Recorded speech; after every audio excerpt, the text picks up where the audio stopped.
because it took me a long time to believe in myself enough. I had to test the water, right? Like every little step I had to test it and be like, okay, can I really ask for this much? Can I really ask for this much? And what it made me do is this.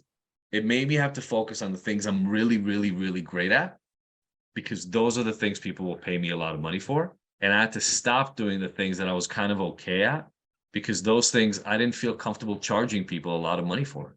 Makes sense? Because I didn't think I was an expert in them.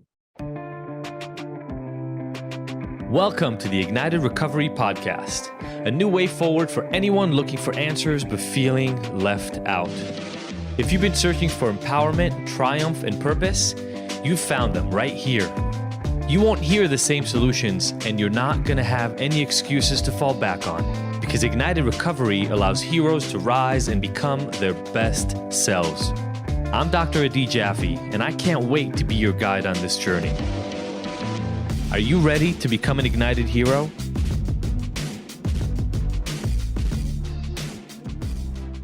I'm going to tell you guys a story about one of these clients that I had. I have these things I do where I do really intensive work with clients. Like they come out and we do 2 days, all in, 8-9 hours, the whole day we work together. And during one of these sessions, this client was really kind of honest with me, and he was saying that he shared with his wife how much I told him it was to do those 2 days. And he was like, man, he's expensive. And his wife said, well, I guess he knows his value. He knows his worth. And so when the guy came out, he told me that story. And I said, well, yes. And let's talk about it for a minute. And so what turned out was this guy who's an expert in, he's an expert in something I'd never really thought much about, but he does environmental evaluations.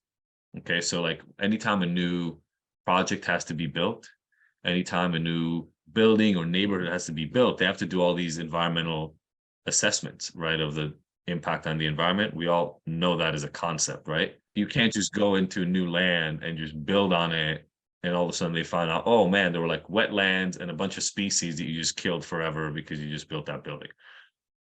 So he and his company, that's what he does, or he and his family, that's what they do.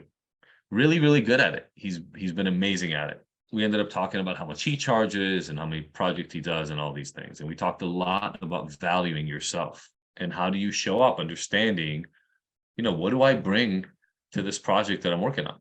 As he and I were talking, he actually had a new job offer. So he had been laid off. He had a blackout drinking episode and really, really, really screwed up, did some inappropriate things at a party, like a holiday party for his previous job, lost the job, and he was on the job hunt.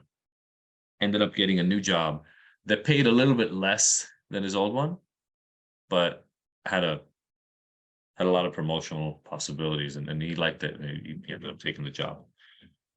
But what ended up happening is actually 3 months after that meeting, somebody called him for a project. It was a contract, like somebody wanted him to come out and do a contract. And he remembered our conversation about value, and they asked him for his price, like how much would you charge? And he told me flat out, the first words that were going to leave his mouth were his old rate. I don't want to give you the rate because that's not really important.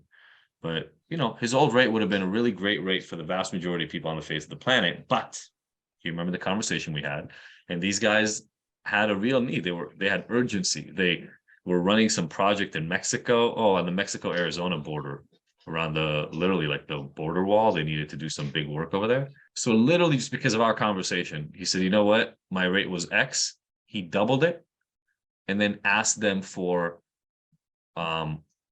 all this money to take care of his travel, because it was really urgent. Like the next day they needed him to leave. They needed him to be there for 3-4 days. They would need him to come back out every month. So doubled his rate plus a couple of grand on top of each one of these trips. They didn't even blink. They didn't even say, well, let me think about it. They just said, all right, cool. Get you the first flight out. You're out here. Now, here's the reason I'm saying this, and it was so important for him, right? The value we place on ourselves is the value everybody else is going to put on us. Now, I totally also understand we're all in job markets and there are jobs and other people are competing for the jobs that we have, right? Totally understand that. But the value we place on ourselves is the value other people are going to place on us. This guy was going to bring the same thing to the job, whether he made X or whether he made 2X, which is what he asked for in the end, right? He was going to do the same job. So you don't get paid for how much, like how good you are. You get paid for how much you value what it is that you bring to the equation. Each one of you is good at something. Maybe you're good at a handful of things. And I think a lot of us, when we come from the scarcity mindset, the idea is, look, I got to hold on to this job, because if I don't hold on to this job, I'm going to be shit out of luck. The way I used to, my actual fear back in the day was like, I may be homeless, right? My family and I, we bought this home, we bought this house, my wife and I was like, oh my God, if I don't take care of what we need to take care of, we're not going to be able to hit the mortgage. We'll be homeless. Like I had a ton of fear around this stuff. As long as like 5 years ago. And then what happened was, again, I was just burning myself out. I was working so much that it wasn't like my life was actually enjoyable. And I wasn't leaning on drugs and alcohol at the time, but that was really because of all the work I've done over the last 18 years in recovery. Back in the day, that was exactly the shit I would drink around, right?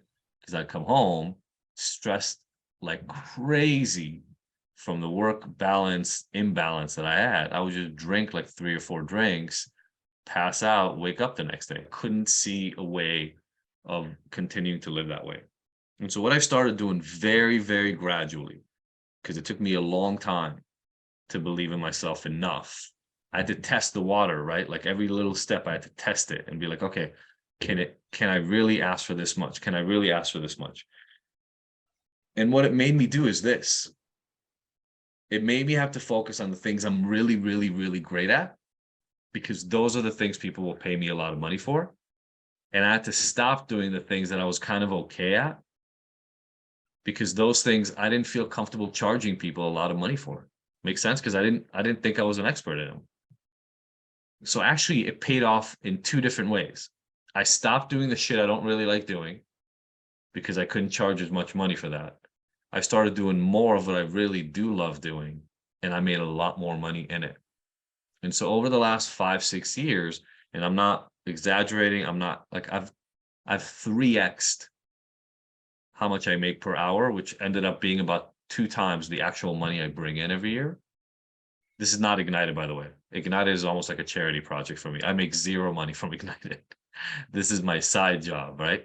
But I ended up doubling it. So if you think about it, I asked for 3 times as much money and I only doubled my salary. You know why that is? Because I cut my work by 30%. So I do 30% less work than I did 4 or 5 years ago, and I make 2 times as much. Thank you for tuning in to the Ignited Heroes Recovery Podcast. I really hope you found the information here useful and that we'll see you back here next week. And look, I want to make sure that this podcast is the most useful it can be for you, so please let me know by emailing info@ignited.com if there are any specific topics or questions you'd like to have addressed. As usual, if you like this episode, I would love for you to leave us a 5-star review and rating. Thanks, and see you next week.